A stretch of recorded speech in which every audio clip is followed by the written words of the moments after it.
All right, guys, welcome back into another NFL DFS video. My name is Eric Paulzine with 9 to 5 Sports. Going to be breaking down this Friday preseason slate. It's a 4-game slate. It's one in which we have a ton of quality plays, which means we're going to be able to make a ton of quality builds. And it's even a slate in which I might be using the 9 to 5 lineup builder to max enter, and we'll see. There's a bunch of different lineup paths that I really like, and I kind of want to optimize my chances of getting the correct lineup paths in there and combinations in there. So definitely something interesting, definitely something I'll watch for. If you guys want to use that lineup builder, it is available for PGA DFS members on the 9 to 5 website right now.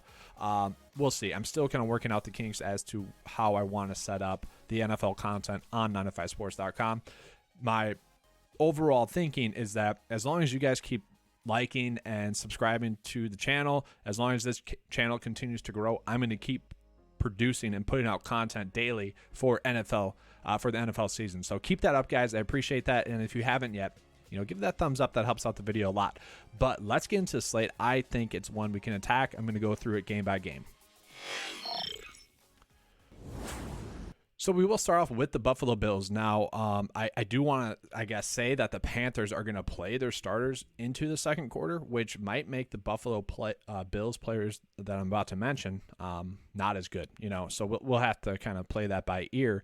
But Josh Allen not expected to play in this game, which it makes it a little bit easier. That makes us want to be on Case Keenum and Matt Barkley. Both are most likely going to play a full half.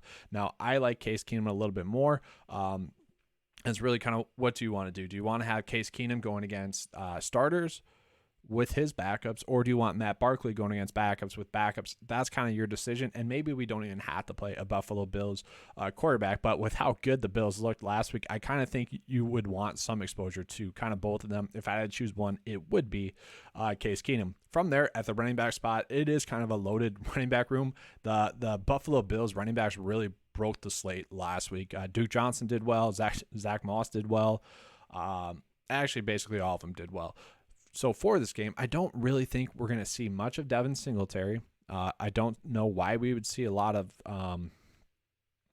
Zach Moss in this one, and even Duke Johnson to an extent. Now, Duke Johnson is kind of playing for that final running back spot with rookie Blackshear, and he looked really good last week.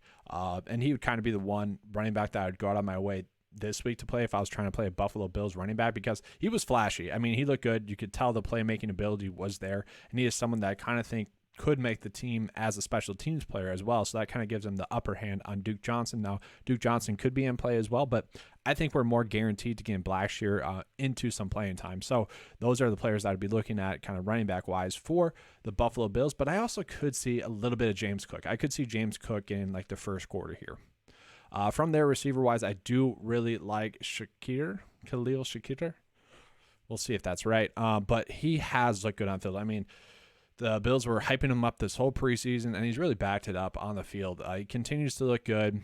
Last week, he had 8.9 DK points. He is someone that I think should get the same amount of playing time, and he'll most likely produce around that 9 DK point total there, playing about a half. So I think he makes for a lot of sense, especially if you're trying to stack this game with someone like Case Keenum. And then Isaiah Hodgins here, another one of those guys that has been getting a lot of hype out of the Buffalo Bills camp. In the first preseason game, he absolutely lit it up. 11 targets for 77 yards and 9 catches. That was really good. Even last week, he still scored 5.8 DK points. So it's not like he was dead in the water last week. I think both of those two players kind of have the best chance to kind of break the slate, at least for a Buffalo Bills player. And then if you really want a full-on stack, you go OJ Howard, who it does seem like he's kind of playing for his roster spot. If you look at last night's narrative, I was kind of looking at some of the Packers players that were playing for a roster spot. And then Ronald Jones was another example of someone that was kind of playing for a roster spot. Those players, obviously, they need to play well to continue to make an NFL team. And it does seem like that's the case with O.J. Howard. Now, O.J. Howard had a good game last week. 3 catches for 16 yards and a touchdown. Obviously, the touchdowns are fluky. We can't guarantee that. But I do like the fact that he was targeted 3 times for a tight end. Getting any points is going to be a good thing. And I think he'll get that for us in this game. Now, switching over into the Carolina Panthers. So the Carolina Panthers are a little bit more difficult because they did come out and say that they're going to play their starters. And it kind of seems somewhat like a stay away with the quarterback room. Baker Mayfield, how much is he going to play? Sam Darnold, how much is he going to play? PJ Walker has played a ton, and Matt Corral, he is on the IR now, so we don't have to worry about that. At least that headache's gone, but I think we'll see about these guys playing like 33% of the snaps or so, however that like breaks down in the game. We'll see, but they're kind of just stayaways there for me. But the running back room, I actually do like a decent amount. We have to see if Spencer Brown is going to play. If he is going to play, not a terrible option, honestly. Like, he could be a pretty good play. I like how he has looked on film thus far, but obviously we got to see if he's going to be healthy. Christian McCaffrey, probably not going to play. That really leaves us with some quality plays here at the running back spot. So the running back plays for the Carolina Panthers I actually like the most really is just like Chuba Hubbard, because I feel like his playing time is going to be the most guaranteed in this one. Whether he really does a lot, we'll have to see. But he's kind of the one play that does kind of stick out to me Panthers-wise. But I think there are going to be better running back plays that we can get to on the slate that are a little bit, I guess, in a better offense for tonight's purposes, but it wouldn't be shocking to see Chuba Hubbard have a good game. From there, receiver-wise, it is kind of like a little bit of the Packers situation last night, where there were about 4 Packers receivers that I thought could do well. It's just figuring out which 2 are the ones that you want to be on. So for me, it is like Shi Smith, who I think continues to look good. I like what he's done. So Shi Smith played 41% of the snaps. Derek Wright played 41% of the receiver snaps. But then it was Rashad Higgins and Keith Kirkwood playing 50+% of the receiver snaps last week for the Carolina Panthers. And I do see that kind of continuing once again. We just kind of have to get lucky, I guess, with which one's going to play a little bit more or a little bit less. But the thing is, I think they will still all play about 40% of the receiver snaps. It just really depends on where the targets go, if the targets come to them. Last week, the targets went to Keith Kirkwood. Is that going to continue? Probably not, but I think all 4 are receiver plays that make sense. It's just tough to really gauge which one you would want to go with. I personally like Shi Smith and Derek Wright a little bit more.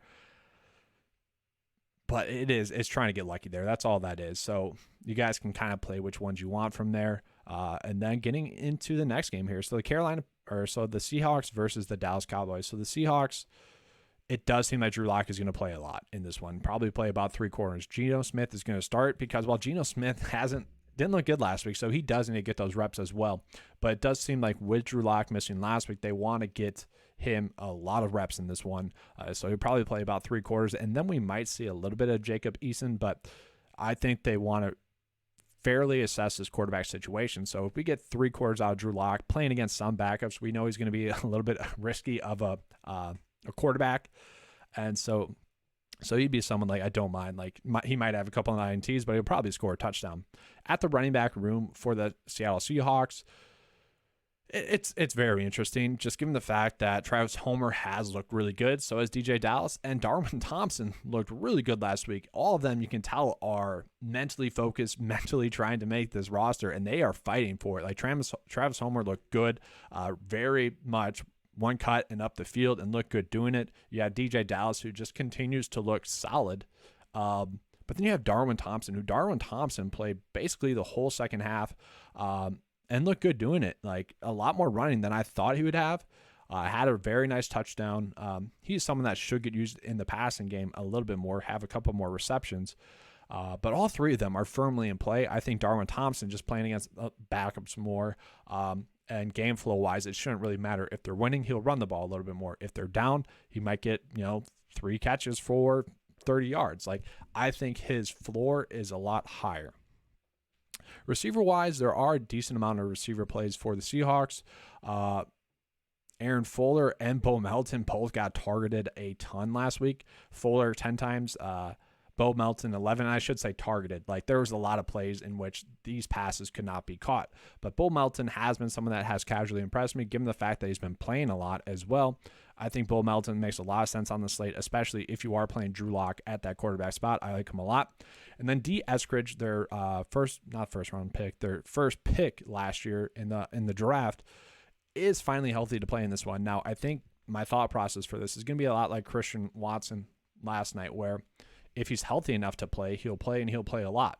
There's no reason to kind of risk him furthering an injury that he just got back from.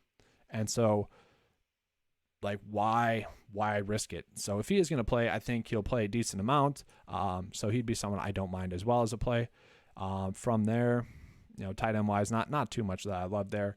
But kind of just an easy start to that stack, and then get into the Dallas Cowboys situation. So we got to see if Dak Prescott's going to play. Probably not. Cooper Rush is probably going to start. Will Greer got an injury. I don't think he's going to play in this one. And then Ben DiNucci just did not look good in the last game. So we probably will see a lot of Cooper Rush in this one. Still waiting for confirmation on that player playing time. I don't really think we have to play any Dallas Cowboys QB because the running backs really looked good last week. So Rico Dwaddle and Malik Davis both really played well. Combined, they had 100 total yards, 2 TDs, and 22 total touches. Dwaddle played in 43% of the snaps, and Malik Davis played in 33% of the snaps. Zeke and Pollard shouldn't play in this game. So it leaves us with 3 running back options. And Aaron Shampling, he's okay. But the players that I think are going to produce the most are going to be Dwaddle and Malik Davis, both players that I think you guys should be going out of your way to play this week. And I honestly, if you wanted to game stack this game, I would say Dwaddle and Davis both make sense here. Because, the Seahawks, they just haven't looked good. And I think the Cowboys will be up in this one. I think they'll be able to run the ball a decent amount in this one, so that's kind of why I like those guys. At the receiver spot for the Cowboys, not much that I love. Tolbert could play a decent amount. Simi Fehoko could play a decent amount as well. They both played about 50% of the snaps. Fehoko is someone that I do like. I guess he'd be the one I would choose if I had to choose. And then get into the tight end spot. This is kind of the juicy tight end spot for the game. You got Jake Ferguson, who I think is basically the top tight end play on the slate. He played in 52% of the tight end snaps last week, and then Hendershot played in 57% of the tight end snaps. So both playing a lot. Ferguson had 2 catches last week. That's basically why I like him more, to be honest with you. But you get a tight end playing a bunch of snaps, they should get at least a catch. 50% of the tight end snaps, they should at least get a catch in this one. So I think that'd be kind of the route I go with there. So we're going to clear this out, do another game stack. The Chargers. Now the Chargers, guys, Justin Herbert most likely not going to play in this one. So that means Chase Daniel and Easton Stick. Once again, guys, these are 2 elite plays. Easton Stick runs the ball a little bit more. Easton Stick most likely going to be going against backups. Now I could see them flip-flopping this, where Stick goes and starts, and then Chase Daniels gets the second half. I could see that happening because both has looked good. Both are kind of in the QB competition, although I think it's Chase Daniels' spot. I do expect them to kind of dominate. Do expect them to score as well. Playing a full half, they both scored a touchdown last week, and really the past 2 preseasons, they both look really good. I think Easton Stick's a little bit safer. Running back wise, I don't want to play any of them because I do really like the receivers, and they are going to pass the ball a ton. They did that a lot last week, and I think they're going to do that and in week 1, and I think they're going to do that again this week. So Michael Bandy, I'm just going to continue to play him. He's looked really good the first 2 weeks. I'm going to play him again in this one. So he's kind of a core play for me on the slate, honestly. I think the playing time for him is going to be there no matter what, because you look at it, you got Keenan Allen, Mike Williams, they're secured. Their playing time secured. Then you got Josh Palmer, who his playing time he's the number 3. He's their number 3. And then Jalen Guyton, who I guess depending on the game situation could be their number 3 for that week, where if they want more of a burner down the field, they would have Guyton in there. So the top 4 receivers are pretty secure, which means someone like Bandy is playing for that receiver 5 spot, receiver 6 spot. So he is still somewhat in a competition. Now, I will say Guyton and Palmer could be plays. I wouldn't be shocked if they went off. Joe Reed was apparently sick, I guess, a little bit last week heading into the game. I don't know if that had any effect on him or not. Maybe it did, but he is someone I could see bouncing back and having a good game in this one. Tight end wise, not that much that I love. So it's kind of just trying to figure out where do you want to stack this game. Where do you want to stack with Easton Stick or Chase Daniels? Because I do think you do want to do that. Flipping over and getting to the Saints side of the ball. The Saints, quarterback-wise, Jameis Winston kind of injured. I don't think he's going to play in this one. Andy Dalton might not play in this one as well. Last week, Ian Book started and played the whole game and ended up doing okay, looking a lot better than he did in the first week of the preseason. So he threw the ball 28 times, had 113 yards passing, 1 TD, 1 INT. But the nice thing about it is he rushed the ball 7 times for about 50 yards. That was pretty impressive. His ceiling Might be capped, but his floor should be there. Like, he should be able to get 10 DK points in this one. Hopefully, if he's rushing that ball again. I don't know. Like, he still didn't look good last week. But it's like, all right, Chase Daniels and Easton Stick playing a half of football is probably about the same as Ian Book playing a full half of football. Except with Ian Book, you're hoping that he gets a little bit more rushes and maybe he gets a rushing touchdown or something. That's kind of what you're hoping for there. Running back wise, Tony Jones Jr., probably not going to play too much, but he was impressive last week. Like, maybe if he does play it a little bit more in this one than he did last week, I could see him like being productive. He had 4 carries for 19 yards, 3 receptions for 20 yards. Like, that's a pretty decent DFS day for preseason DFS. Receiver-wise, I'm kind of just staying away. Chris Olave could play. Marquez Callaway could splash. Merritt, they like a decent amount. I don't know. I don't love those plays too much. So getting into the Patriots side of the ball. Get into the Patriots game. Mac Jones, Brian Hoyer, are they going to play a lot? Probably not. We still haven't had that confirmed, but I think it will be kind of like last week for the Patriots, where we just see a majority of the game of Bailey Zappi, who he threw the ball 25 times for 173 yards. Now, he did have a pick and did not have a touchdown, but he threw the ball a lot, was able to get a lot of players going in that game.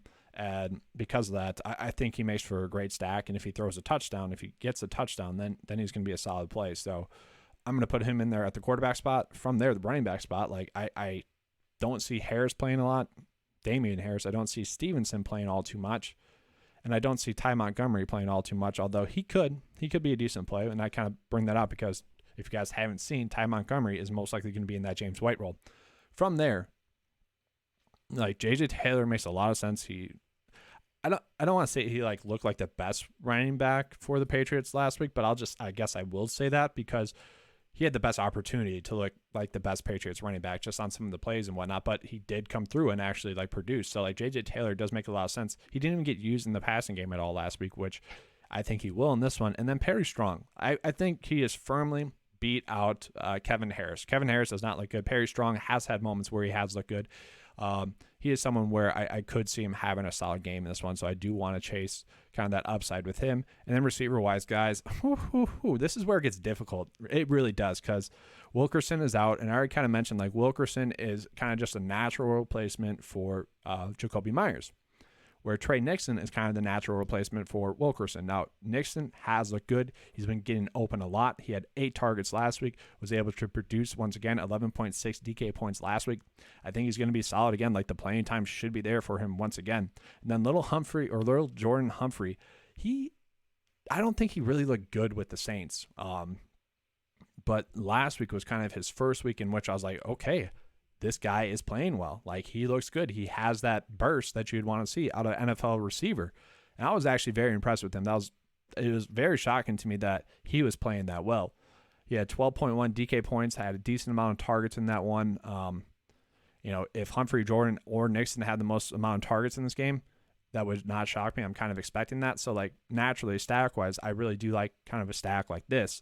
And then tight end-wise, I don't know. It's kind of, you're trying to get lucky there. Going into the Raiders, we don't know the playing time just yet. I would imagine it's going to be Stidham and Garbers playing a full half. We'll have to see. The one play I was very proud of myself last week for being on was Britton Brown, who the reason I'm proud of this is because what we were trying to figure out at the Hall of Fame game is whether or not the Patriots kind of running a practice squad running back into the ground was a Josh McDaniels thing or a Bill Belichick thing or Patriots thing. That's Brandon Bolden. It turns out that it was a Josh McDaniels thing, and it turns out the running back for the Raiders this preseason has been Britton Brown. So 2 weeks ago, he had 14 carries, had a really good game. Last week, he had 9 carries, and then was able to add a couple of catches there for 7 yards. So, like, Britton Brown, I think the playing time is going to be there for him once again in this game. Like, it should be pretty secure, his playing time in this one. So he is someone that I do want to chase. I think he makes for a great, like, flex play. Obviously, the last game of the night, put him in the flex. Maybe we get some playing time news that you need to adjust with. But I think he makes a lot of sense. Receiver-wise, I don't know. They did run the ball a decent amount, so I kind of just want to stay away from the receivers. Tight end-wise, though, and this is a play that I think will be very low owned. So last year, he played for Chicago, and he kind of just popped every time he made a play, whether it was in the preseason or regular season. I mean, you can see that. Like, shoot, he had 3 targets on the year, and 2 of them were touchdowns. Like, I don't know. He's someone that sticks out in film when you watch, and I wonder if he's just dumb, and that's why he's not seeing the field more regularly. But he had 3 catches last week, 453 yards. Like, if he has a big game, it's not going to surprise me. I do think he'll be lower owned because there are safer tight end plays and more logical plays, but I like what I've seen on film, and I'm sure the Raiders have as well. And honestly, guys, if you want to play like the Pats or Raiders D, I think you could, because I think this is going to be a game in which we do see a lot of running or a lot of completions for short yards to Humphrey, Jordan, or Nixon. So, you could probably get away with playing the Patriots. Now, I don't have a defense in mind that I really love, so if you guys have a defense that you like, let me know in the comment section below. But that's all I have for you guys for this video. Hopefully you enjoyed it. If you did, please give me a like and subscribe. I do appreciate that. That does help out the channel a lot, helps us grow, which then helps you guys become, well, I shouldn't say become better DFS players, but helps me give you guys better, more frequent fantasy football content. That's just kind of how it goes. But hopefully you guys enjoyed this video. Hopefully you have a good night in DFS. And as always, guys, let's keep cashing.